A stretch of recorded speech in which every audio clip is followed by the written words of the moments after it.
Українці, українки. Ukrainians, all our defenders. On the night of July the 5th, an air alert was announced over almost the entire territory of our country. Before that, there has been no air alert in the capital and in some regions for some time, and some people even felt particularly anxious because of such unusual silence. They were overthinking, dreading, looking for some kind of explanation, as if the occupiers were preparing for something. Actually, you shouldn't overthink. You should not look for logic in the actions of terrorists. The Russian army does not take any breaks. It has one task: to take people's lives, to intimidate people, so that even a few days without an air alarm already feel like part of the terror. On the evening of July the 5th, Kiev and again almost the whole of Ukraine had the air alarm. There were reports of strikes at the Khmelnytsky region.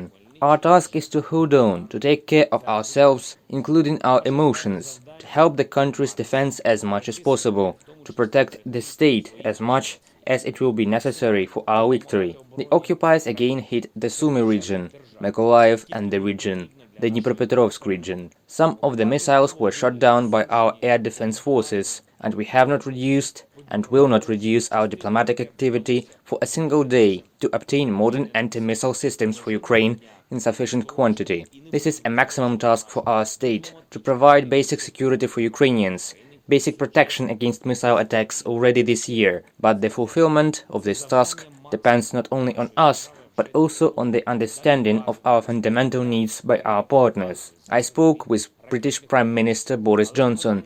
I thanked him for increasing security assistance to our nation by £100 million more, on top of the £1 billion defense support package announced recently. This is a very tangible aid for us. We also discussed with Boris the system of security guarantees for Ukraine, which we are developing, which should work in the long term for our people. Together with the presidents of Moldova and Greece, I took part in the format of a special conference of The Economist. This is already the 26th such annual event, and this year Ukraine and security were of course the main words at it. Why do we need it? Our state needs certainty with a safe space right now. We are working very actively to ensure that all our partners, both in Europe and on other continents, understand our vision of security guarantees. Today, the results of 2 months of work of the United 24 State Charitable Platform were summed up.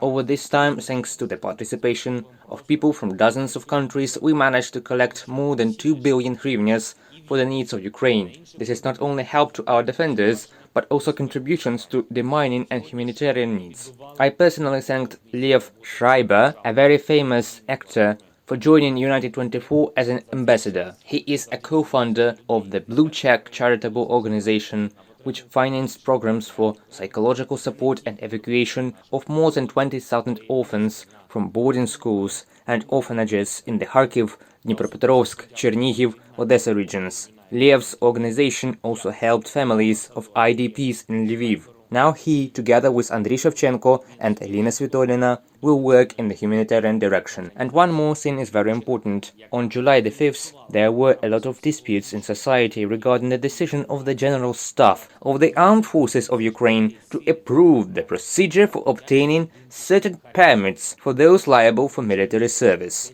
conscripts and reservists. I see that there are different assessments of such a decision. There is misunderstanding and even indignation in society. I instructed the Minister of Defense, the Chief of the General Staff, the Commander-in-Chief of the Armed Forces to report all the details to me during tomorrow's regular meeting of the Staff of the Supreme Commander-in-Chief as one of the items on the agenda. I promise the people to figure it out, and I ask the General Staff not to make such decisions without me in the future. Glory to Ukraine!